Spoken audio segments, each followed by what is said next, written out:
नमस्कार बंधुरा बंधुरा अपना सबाई जानें 28 अक्टोबर अर्थात बंधुरा आज থেকে পশ্চিমবঙ্গে এসআইআর চালু হয়ে গেছে এবং হচ্ছে যে 4 নভেম্বর আর কি 4 তারিখ থেকে নভেম্বর 4 তারিখ থেকে আপনাদের বাড়িতে বাড়িতে আর কি বিএলও যাবে আপনাদের হচ্ছে যে ইনোগ্রেশন ফর্ম সেই ফর্ম আপনাদের বাড়িতে দিয়ে আসবে। তো সেখানে যা যাবতীয় কাগজ আপনাদের সাবমিট করতে হবে। এক্ষেত্রে বন্ধুরা আজকে আমি আলোচনা করব যে বিবাহিত মহিলাদের ক্ষেত্রে কী কী কাগজপত্র লাগবে। তো দেখুন বন্ধুরা, বিবাহিত মহিলাদের ক্ষেত্রে এখানে অনেক কিছু জটিলতা আছে, ওই জন্য আর কি ভিডিওটা করছি। প্রথমত দেখুন, মানে মহিলাদের দুরকমভাবে ভোটার কার্ডটা হয়। অনেকজনের 18 বছর পরে, মানে অনেক বেশি বয়সে আর কি হচ্ছে কি বিয়ে হয়, তো তার অলরেডি হচ্ছে 18 বছর বাপের বাড়ি হচ্ছে ভোটার কার্ড হয়ে যায়। তারপরে সেই ভোটার কার্ডটাকে শ্বশুরবাড়িতে ট্রান্সফার করা হয়, ঠিক আছে। তাহলে সে এখন শ্বশুরবাড়ি বর্তমানে রয়েছে, কিন্তু তার যে হচ্ছে ইনোগ্রেশন ফর্মে কিন্তু শ্বশুরবাড়ি আসবে, বাপের বাড়িতে আসবে না।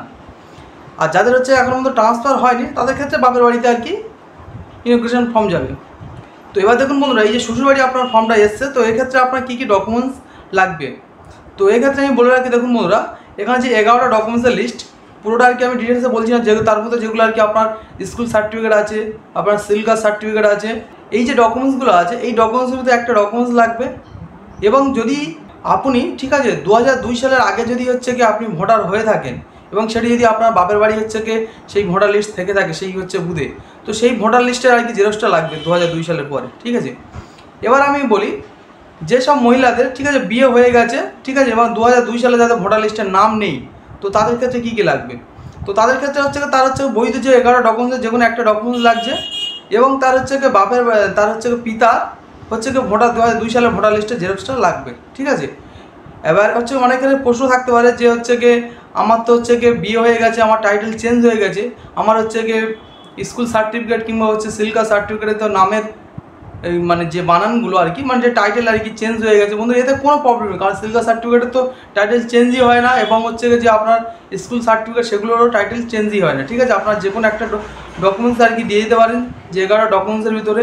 এবং যদি হচ্ছে কি আপনার বিয়ের আগে যদি আপনি 2000 সালের আগে যদি ভোটার হয়ে থাকেন, সেক্ষেত্রে আপনার সেই হচ্ছে কি ভোটারের ফর্ম, মানে 2002 সালের লিস্টের জেরক্স কপি। আর যদি আপনি যদি না হন, আপনার হচ্ছে পিতার হচ্ছে ভোটার লিস্টের জেরক্স কপি। এবং যদি আপনি যেসব মহিলা আর কি যে হচ্ছে গিয়ে শ্বশুর বাড়িতে আর কি ভোটার লিস্টের নাম রয়েছে, তো তাদের সেক্ষেত্রে হচ্ছে মানে ভোটার লিস্টের জেরক্সটা দিতে হচ্ছে, ছাড়া আর তার অন্য কোনো ডকুমেন্টস লাগবে না। তো বন্ধুরা, জিনিসটা আমি ক্লিয়ারলি আপনাদের বোঝাতে পেরেছি। যেসব মহিলারা, ঠিক আছে, যাদের 2002 সালের আগে ভোটার লিস্ট নেই, নাম নেই, তো তাদের ক্ষেত্রে তার হচ্ছে পিতার ভোটার লিস্টের জেরক্স, এবং তার যে কোনো হচ্ছে 11 ডকুমেন্টসের ক্ষেত্রে যে কোনো একটা বৈধ ডকুমেন্টস। এবং যাদের হচ্ছে 2002 সালের ভোটার লিস্টে যাদের নাম রয়েছে, যেসব মহিলাদের, তাদের শুধুমাত্র ভোটার লিস্টের আর কি জেরক্স দিলেই হয়ে যাবে।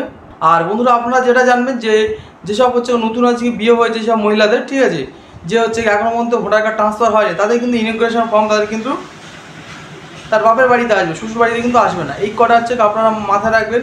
এছাড়া যদি আপনাদের কোনো প্রশ্ন থেকে থাকে নিচে কমেন্টে আর কি লিখবেন, তার উত্তর দেওয়ার চেষ্টা করবো। তো বন্ধুরা, ভিডিওটা ছিল এই পর্যন্ত। কেমন লাগলো অবশ্যই কমেন্ট করে জানাবেন।